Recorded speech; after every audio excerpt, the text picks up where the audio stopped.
Kalau nyidik fisik yang sumber dari dana desa itu jangan disandingkan dengan yang dikerjakan oleh pihak ketiga.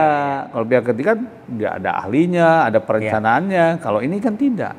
Melakukan penyelidikan, bahkan sudah ditingkatkan penyidikan izin usaha pertambangan batu bara di mana itu di Barito Utara. Utara Pak ya. Barito Utara. Orang mencuri sandal jepit misalnya. Ya. Masa harus sampai ke pengadilan kan gitu. Belum tentu orang yang sudah di penjara itu keluar itu lebih baik gitu, kehidupannya, malah lebih tambah ilmunya.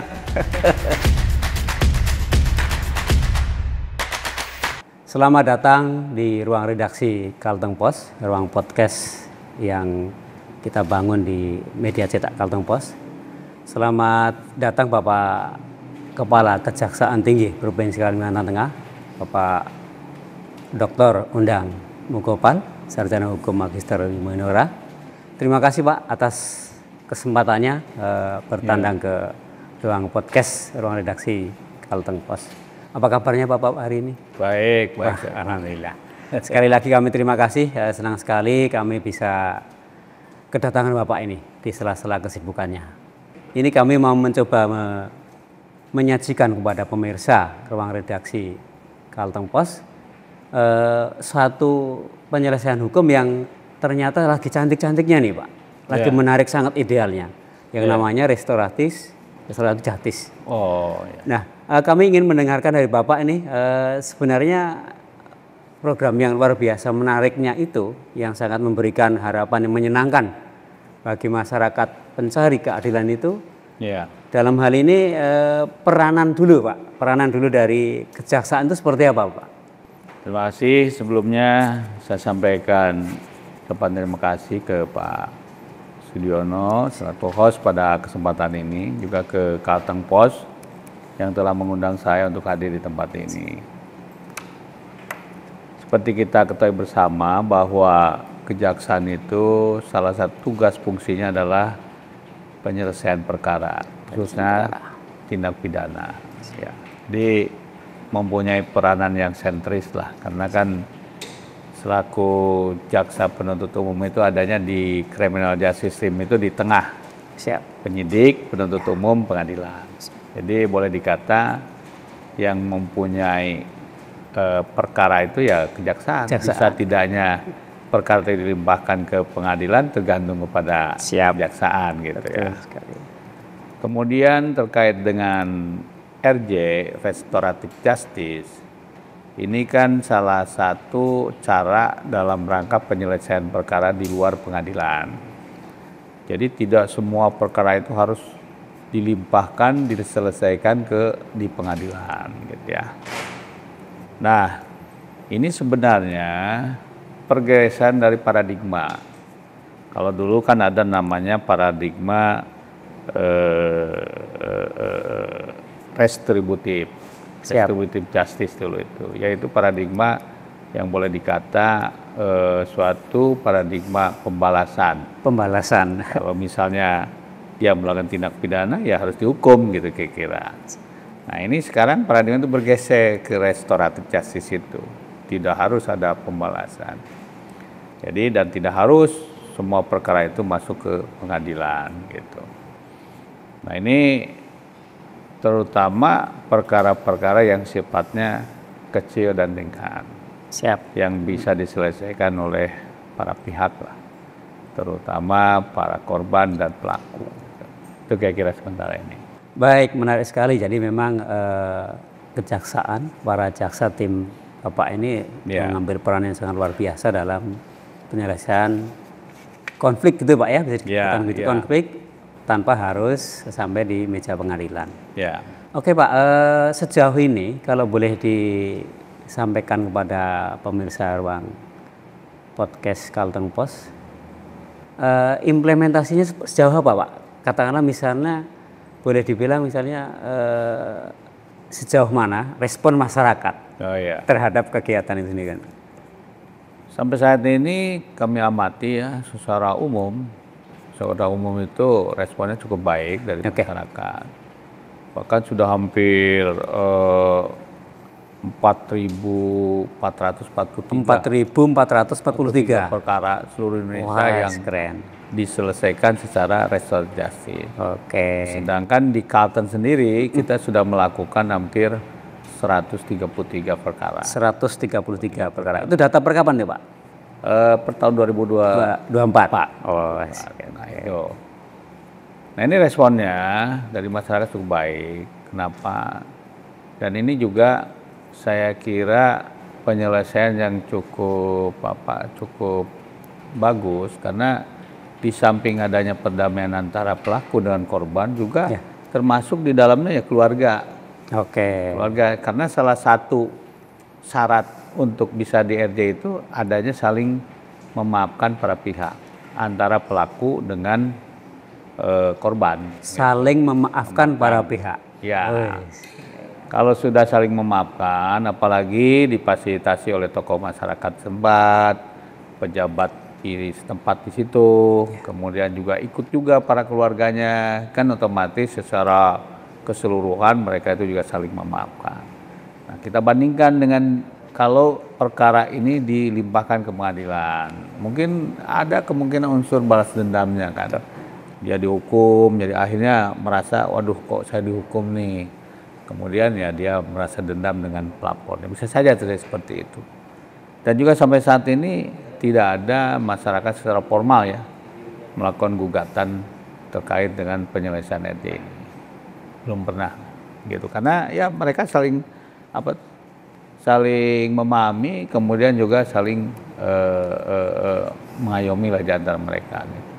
Izin Pak, agak mundur sedikit ke belakang mengenai RJ tadi. Mungkin boleh sedikit kembali diulang, disosialisasikan.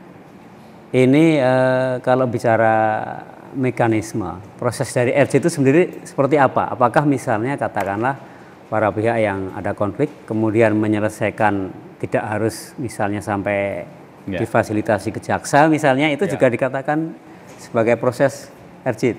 Ya. Jadi gini, RJ itu kita itu sebenarnya bisa di-RJ-kan kalau berkas perkaranya sudah sampai ke kejaksaan. Oke, siap. Satu itu dulu. Siap, ya. Sampai ke kejaksaan secara formal bahwa berkas itu sudah lengkap, baik formil maupun materialnya. Siap. Jadi sudah bisa dilimpahkan ke pengadilan. Pengadilan gitu Pak ya. Tetapi karena dilihat satu perkaranya termasuk ringan ya. Ancaman hukumannya misalnya di bawah 5 tahun. Kemudian juga ya boleh dikata lebih banyak uang operasionalnya kalau di pengadilan kan Pak ya. Tuh, kan tidak efisien juga. Misalnya orang mencuri sandal jepit misalnya, masa harus sampai ke pengadilan kan gitu. Nah yang seperti ini kan bisa di-RJ-kan. Gitu. Kemudian syaratnya juga harus ada saling memaafkan di antara para pelapor maupun pelaku gitu. Jadi nanti diharapkan tidak mendengar lagi kita itu perkara-perkara yang dulu sangat viral ya. Ada nenek sudah tua, mencuri kako gitu sampai ke pengadilan, terus sampai dihukum. Aduh. Nah ini kan yang sampai yang seperti ini kemungkinan kedepannya jangan sampai terjadi lagi lah gitu. Kan yang begini masih bisa didamaikan, saling memaafkan gitu kan. Nah itu ada syarat-syaratnya. Diatur di Peraturan Jaksa Agung Nomor 15 tahun 2001, misalnya ancamannya tidak boleh lebih dari 5 tahun. 5 tahun. Yang kedua, jangan residivis. Gitu. Baru pertama kali lah dia jangan residivis ya. Kalau residivis nggak boleh di-RJ-kan, harus di pengadilankan. Gitu. Siap. Nah jadi perkaranya ya yang ringan lah gitu, jangan gini. Dan itu yang paling penting saling memaafkan itu. Siap. Bapak lihat mungkin prosesnya kapan-kapan nanti saya undang Pak Sudiono, proses RJ di Kejaksaan Negeri di daerah masing-masing itu. Cukup terharu mereka saling berpelukan, saling memaafkan, kemudian keinginan juga bisa dibicarakan ya. Misalnya ada kerugian pengobatan karena pengobatan yang ringan, misalnya.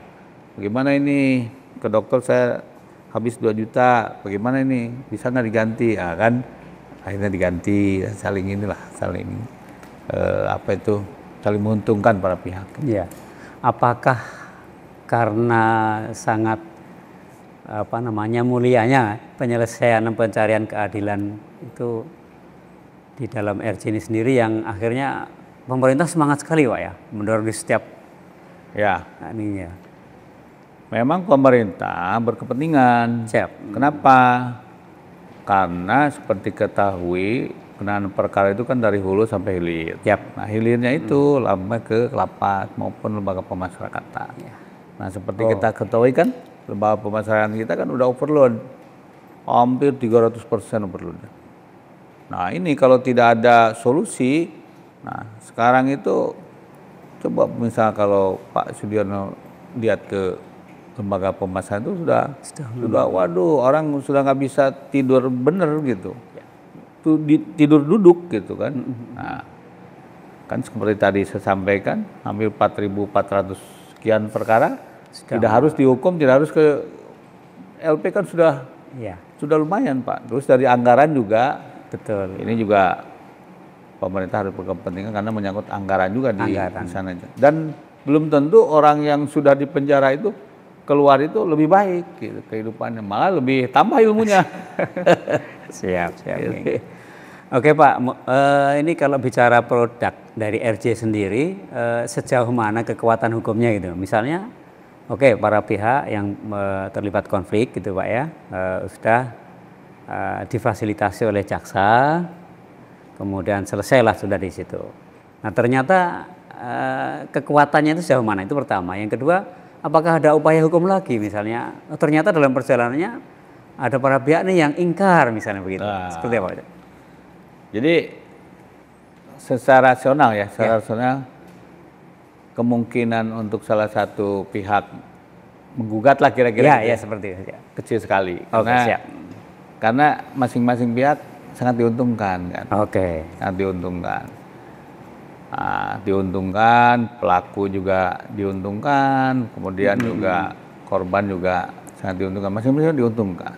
Tetapi kalau toh misalnya ada kejadian seperti itu, ini mungkin kan juga, ini kan negara hukum, bisa saja melalui peradilan, melalui gugatan perdata dan sebagainya. Tapi sampai saat ini sudah sekian ribu tadi sampaikan, 4.400 sekian, belum ada yang ini. Belum ada yang komplain dibawa ke ranah pengadilan, belum. Tapi saya kira mudah-mudahan lah tidak terjadi seperti itu. Karena ini menguntungkan semua pihak lah. Betul. Pelaku, korban maupun pemerintah juga. Nah kejaksaan hadir mewakili pemerintah. Ini solusi terbaik saya kira. Jangan sampai nanti tambah overload di lembaga pemasyarakatan, di LP, makin banyak orang kan sedikit-sedikit dihukum. Apalagi generasi muda kita kan masih bisa dibina lah kepada hal yang baik kan. Jangan sampai dihukum nanti untuk kedepannya untuk mencari lapangan kerja kan sulit karena sudah pernah dihukum kan gitu. Sudah menjadi cap terpidana kan. Betul. Gitu kira-kira Pak. Oke Bapak, itu beberapa keunggulan tawaran-tawaran yang menggiurkan bagi para pihak yang konflik Pak ya. Nah sekarang itu untuk memfasilitasi perdamaian dalam RC itu kan perlu SDM yang unggul juga nih. Nah dari kejaksaan sendiri sudah ini Pak, sudah siap dengan itu semua Pak? Saya kira dengan pembinaan dari Kejaksaan Tinggi, dengan Aspidum, kemudian juga sering disosialisasikan. Nah, saya kira SDM kita sudah cukup mampu lah untuk menjadi mediator. Karena ini kita kembalikan ke mereka semua, ke pelaku maupun ke korban. Mau nggak berdamai gitu? Kalau satu saja tidak mau, kita limbahkan ke pengadilan. Satu aja, misalnya.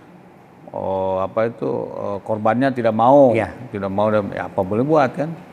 Jadi harus limpahkan. Jadi kita sifatnya memediasi, kemudian para pihak setuju, RJ. Kalau enggak, kita limpahkan juga ke pengadilan. Karena toh berkasnya sudah dianggap formil materialnya kan sudah lengkap. Sudah lengkap ya. Sudah dipegang dulu kali. Sudah dipegang gitu. Jadi, nah satu hal lagi. memang restoratif justice itu bisa dilakukan di tahapan penyidikan di kepolisian, di kejaksaan maupun di pengadilan itu sendiri. Bahkan di pengadilan juga bisa. Bisa, siap. Tapi tentu kalau di pengadilan kan mediatornya kan hakim. Hakim ya. Kalau di kejaksaan jaksa, kalau di ini kan polisi. Kepolisian, siap. Nah ini kita sedang mencari solusi supaya tahapan, syarat dan tentunya sama. Di penyidikan sama, penuntut umum sama. Ini mungkin untuk embrio rancangan undang-undang tentang RJ. Nanti mau dibentuk undang-undang tersendiri lah gitu. Jadi yang melegalisasinya. Kan kalau sekarang kan aturannya penyidikan kepolisian, aturannya peraturan Kapolri. Siap. Kalau di kejaksaan, peraturan Kejaksaan Agung, peraturan Jaksa Agung. Pengadilan mungkin Mahkamah Agung kan gitu. Ya. Nah sekarang nanti mau kolaborasi, nah ini sekarang lagi diskusi supaya satu aja peraturannya, tetapi mengikat ke 3 institusi ini gitu. Jadi sama nanti tata caranya gitu. Siap. Gitu. Mohon maaf terkait dasar pelaksanaan RJ di setiap institusi, kalau tadi boleh saya garis bawahi, mungkin ada ketidaksesuaian begitu Pak, sehingga mencapai goalnya itu bukan tidak bareng-bareng. Sebenarnya tujuan sama. Sama ya. Tujuan sama supaya tidak harus semua perkara itu masuk ke pengadilan dan ya. Ada putusan pengadilan gitu. Siap. Tujuannya itu sama, tapi caranya yang kalau kepolisiannya begini, kalau kejaksaan begini gitu. Tapi tujuan sama. Bagaimana caranya supaya tidak ada putusan pengadilan yang menghukum pelaku itu, kan sudah formal kan kalau gitu kan. Berarti arahnya ke depan untuk skala besarnya memang harus di undang-undang sendiri Pak ya? Iya. Gitu ya. Satu diantaranya 3 institusi itu memang sebenarnya udah sepaham, bahwa RJ itu penting gitu. Ya. Penting. Nah itu inti poinnya. Cuman kita tinggal mengkolaborasikan peraturan yang satu dengan peraturan yang lain. Disatukan, ini loh. Nah, jadi nanti kalau bentuknya undang-undang kan semua mengikat. Gitu. Kalau ini kan hanya peraturan pimpinan masing-masing. Oke Pak, sebelum kita melangkah ke topik selainnya, apakah ada yang mau ditambahkan Pak terkait RJ ini Pak? Mungkin supaya masyarakat semakin mengenal, semakin paham dan tentunya pada saatnya akan mengikuti irama yang sedang dibangun oleh pemerintah mencapai keadilan yang restorasi. Ya, jadi harapan kami tentu dengan adanya penyelesaian perkara di luar pengadilan, ini harus didukung oleh semua pihak. Ya, ini maksud tujuannya itu bagus, baik. Satu, pertama tentu supaya para pelaku dengan korban itu saling memaafkan, bukan dia saja tapi keluarganya juga. Jadi menjadi keluarga besar lah gitu. Kemudian yang kedua, supaya perkara-perkara yang kecil, yang dianggap ringan, ya sudahlah, tidak perlu ada ke pengadilan, akhirnya ada putusan pengadilan kan. Kalau sudah ada putusan pengadilan, apalagi generasi muda nanti dicap sebagai terpidana kan, dia mau melangkah untuk mendapat suatu pekerjaan kan agak susah. Betul. Karena sudah kena hukuman lah kira-kira gitu. Jadi saya kira semua harus mendukung lah terkait dengan program RJ ini ya. Dan ini dilaksanakan di berbagai daerah di Kalimantan Tengah gitu. Dan saya sudah instruksikan kepada para kajari supaya hal perkara yang dianggap ringan masuk syarat-syarat yang ada di Peraturan Jaksa Agung nomor 15 tahun 2000 supaya di RJ-kan aja, tidak perlu ke pengadilan lah. Itu harapan kami. Baik, terima kasih. Ini semoga menjadi informasi, ilmu yang menarik bagi semua masyarakat Pak ya, baik yang terlibat konflik maupun tidak. Oke Bapak, ini mumpung ketemu ini, kami juga pengen mendengarkan ini dari Bapak. Kita lagi hit ini Pak, soal korupsi nih. Nah kita pengen mendengarkan juga nih ya mohon maaf nih kalau saya menggunakan kata prestasi nih. Prestasi Kejaksaan Tinggi apa nih Pak dalam hal penanggulangan korupsi Pak? Sebenarnya gini, Iya.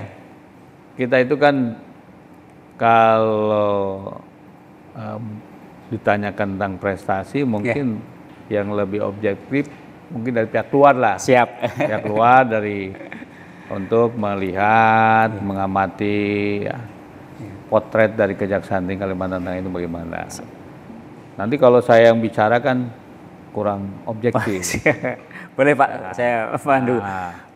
Izin Pak, kalau bicara korupsi, katakanlah misalnya di periode 2024 kemarin, kalau hitung-hitungan statistik mungkin berapa banyak Pak yang sudah ditangani oleh Jadi ini? penanganan perkara korupsi ini kan satu tugas sebenarnya yang mulia yang diberikan kepada kejaksaan. Ya. Kejaksaan punya kewenangan untuk penyidikan perkara korupsi sendiri. Ya. Nah, jadi tidak harus melalui institusi lain. Institusi lain, betul. Nah, tahun 2024 mungkin banyaklah perkara yang kita tangani ya. Saya tidak lihat data. Siap, ya. Tetapi intinya penanganan perkara korupsi itu bukan kuantitas ya, bukan kuantitas sebanyak-banyaknya tangani kan. Ya. Tetapi yang jelas kita harapkan efek jerahnya, efek jerahnya. Kemudian setelah itu bagaimana tata kelola dari administrasi pemerintahannya gitu. Contoh lah tahun 2024 kita nangani misalnya perkara suplai batubara ke PLN kan gitu.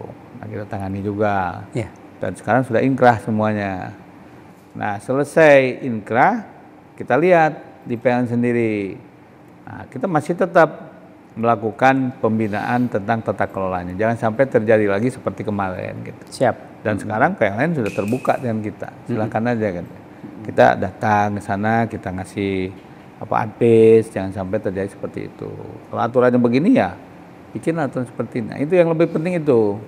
Jadi tidak harus kuantitas banyak itu ya. ini. Nah, kemudian tahun ini kita juga sedang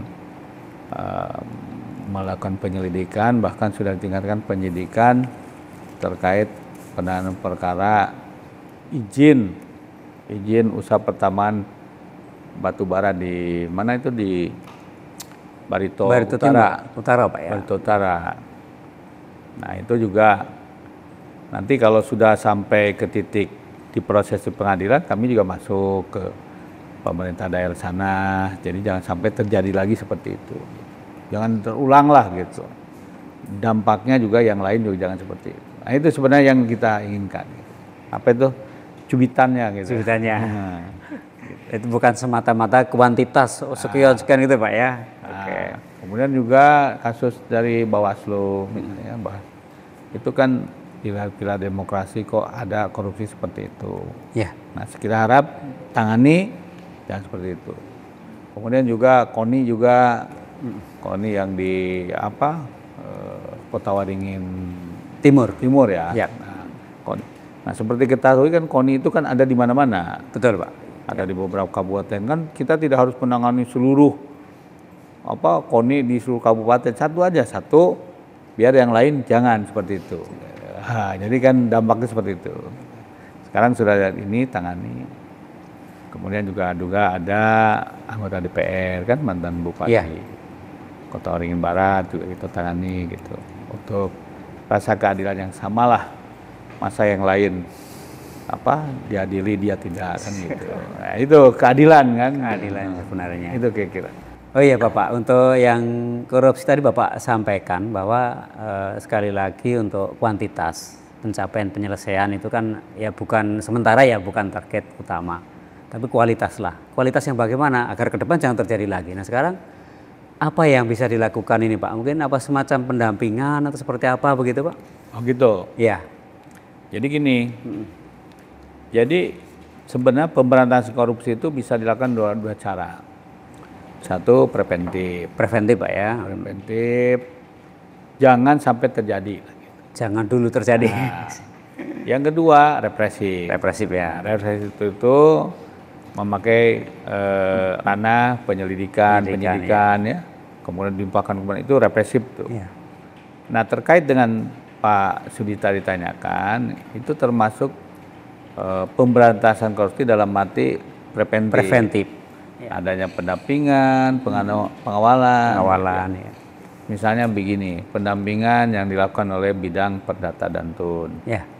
Kita lihat kontraknya, jangan sampai merugikan pemerintah lah. Gitu. Misalnya salah satu kepala dinas mau pengadaan barang dan jasa, lelangnya bagaimana? Kemudian syarat-syarat lelangnya dipenuhi apa tidak? Kemudian perusahaan yang ikut itu bagaimana? Bonafit dapat tidak? Jangan sampai nanti salah langkah, tidak bonafit, nanti putus kontrak, tetap aja kan yang dirugikan pemerintah daerah kan, terbengkalai kan. Betul. Gitu. Kemudian juga pengawalan dari sisi pengawalan ini biasa dilakukan oleh bidang intel, supaya tidak ada gangguan-gangguan yang pihak internal, eksternal. Misalnya pembuatan jalan ternyata dikomplain oleh masyarakat sekitar. Ya. Nah, kita turun, kita kasih pengertian ke mereka, ini berikut dokumen dan apanya lah kira-kira gitu. Nah, jangan sampai seperti itu namanya pengawalan oleh kita, bukan nge-backing, bukan. Kalau misalnya terjadi korupsi di situ, ya kita tangani juga gitu. Siap. Jadi bukan pendampingan pengawalan itu supaya di-backing oleh tidak. Maksud pengawalan pendampingan itu supaya program pemerintah daerah itu tepat mutu, tepat sasaran, kemudian juga tepat guna dan tidak ada permasalahan hukum. Itu. Nah, itu kira-kira Pak Sudi. Satu lagi Bapak, terkait dana desa atau ini sering ya kita simak di media massa, di media sosial. Ya. Banyak sekali kepala desa nih yang ini nih. Nah sekarang kepala desa bahkan yang mungkin takut nih mengelola anggaran desa yang gede. Ini bagaimana Pak ambil perannya kejaksaan? Jadi gini, kalau data kepala desa atau desa ya, nah, pimpinannya kan kepala desa. Siap. Seluruh Indonesia itu hampir 74.000 sekian. Siap. Desa, seluruh Indonesia. Kemudian turunlah dana desa. Ya. Itu kaitan dengan program pimpinan nasional Pak Jokowi masa yang lalu. Ya. Siap. Jadi pembangunan itu dimulai dari pesisir pedesaan kan gitu. Siap. Jadi desa-desa itu harus makmur lah, supaya tidak ada urbanisasi. Terus kemudian masyarakat sudah tidak lari ke kota kalau desanya itu makmur. Gitu ya, tujuannya kan tujuannya itu. Ya. Kemudian dana desa ini harus tahu juga, harus paham bahwa satu di antara adalah pemberdayaan masyarakat desa. Untuk pemberdayaan masyarakat desa gitu. Satu.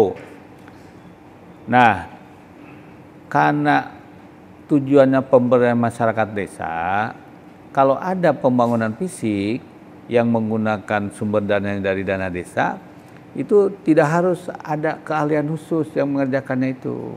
Ini. Itu spesial Pak ya, kegiatan itu ya. Karena pemberdayaan masyarakat justru yang harus bekerja itu orang-orang yang nganggur. Pengangguran, tidak perlu dia tuh punya keahlian.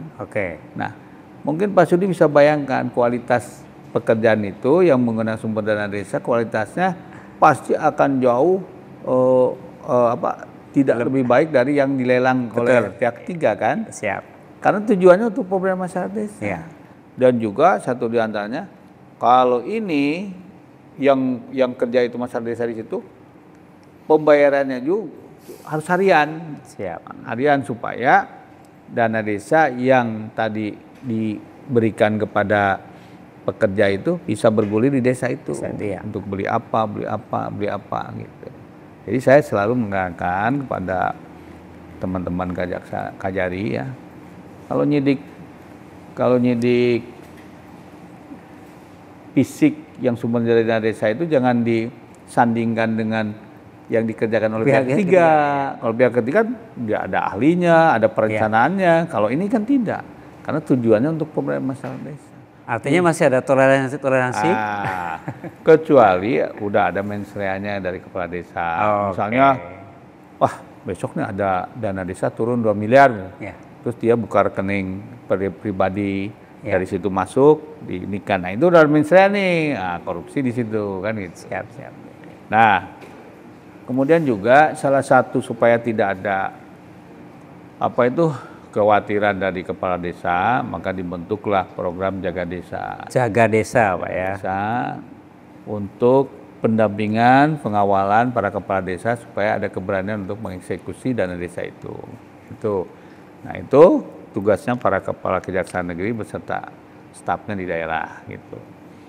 Jadi silakan misalnya yang mendengar ini para kepala desa untuk bisa mendiskusikan lah terkait dengan program yang sumbernya dari dana desa ke kejaksaan negeri setempat untuk supaya meminta pendampingan pengawalan supaya tidak terjadi hal-hal yang tidak diinginkan lah kira-kira gitu. Karena juga hampir 80% para kepala desa itu mohon maaf ya pendidikannya sangat rendah lah kira-kira. Karena ketokohannya lah dia kepilih jadi kepala desa. Nah ini kan secara administrasi pemerintahan kan dia belum siap. Makanya harus didampingi oleh kita. Gitu. Artinya begini Bapak, jadi kalau untuk masa-masa sekarang, jadi kepala desa, perangkat desa tidak perlulah kita takut ya untuk mengelola dana desa. Ya. Dengan catatan kalau mau aman sekali, silahkan berkonsultasi gitu Pak ya, dengan kejaksaan Pak ya. Nggak usah takut, jadi malah harus sering konsultasi, diskusi. Kan desa atau kepala desa juga bagian dari pemerintah. Betul. Kejaksaan juga sama, bagian dari pemerintah. Kejaksaan malah salah satu tugasnya itu adalah menjaga marwah pemerintah. Ya. Kalau ada korupsi berarti kejaksaan sendiri tidak bisa menjaga marwah pemerintah gitu. Itu aja secara logikanya kan. Sama-sama pemerintah harus bisa menjaga marwahnya supaya tidak terjadi hal-hal penyimpangan.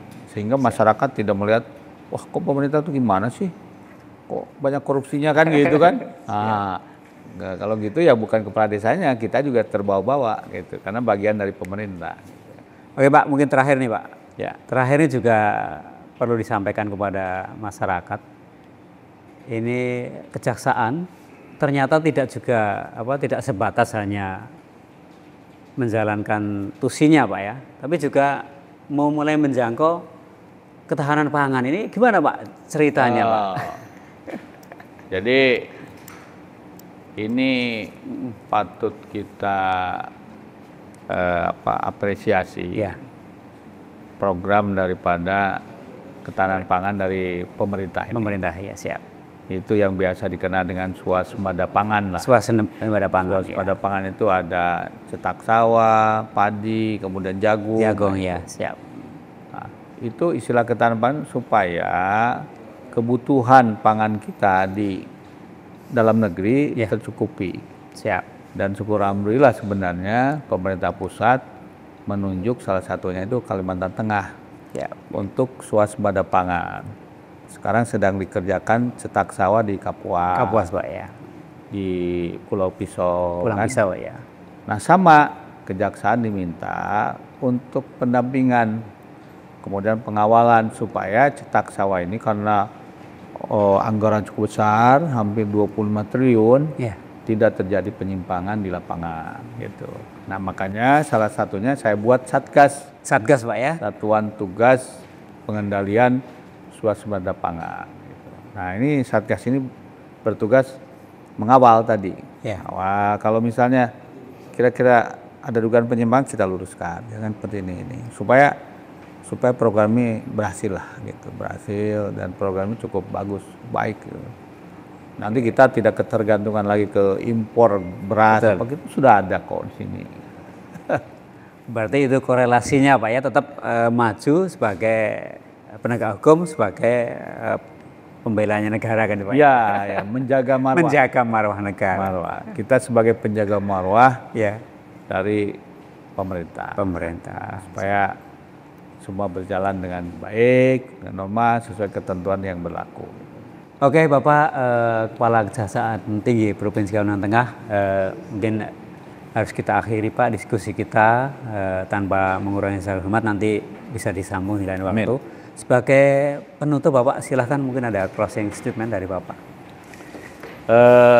Saya selaku pimpinan Kejaksaan Tinggi Kalimantan Tengah berharap siapapun yang melihat, mendengar program ini satu bisa membantu semua program-program yang dilaksanakan oleh pemerintah, baik itu di daerah maupun pusat. Nah, apabila juga Bapak Ibu sekalian melihat atau menyaksikan ada ketidakbenaran dari staf kami dalam melaksanakan tugas dan fungsinya, kami juga berharap ada masukannya, informasi yang didukung dengan bukti-bukti yang kuat, sehingga insya Allah kami juga akan menindaklanjuti laporan atau pengaduan Bapak Ibu sekalian. Karena kami juga menginginkan ada staf kami yang punya integritas, punya keikhlasan, kemudian juga punya kemampuan untuk mengemban amanah ini dengan baik. Itu barangkali. Baik, terima kasih pemirsa Ruang Redaksi Kalteng Pos. Cukup sudah selesai kita diskusi dengan Bapak Kepala Kejaksaan Tinggi Provinsi Kalimantan Tengah. Semoga ini menambah ilmu hasanah tentang hukum terutama ya, mulai dari legislatif dan seterusnya. Baik, demikian terima kasih sekali lagi Bapak Kepala Kejaksaan Tinggi. Mungkin di lain waktu kita sambung lagi. Terima kasih Pak.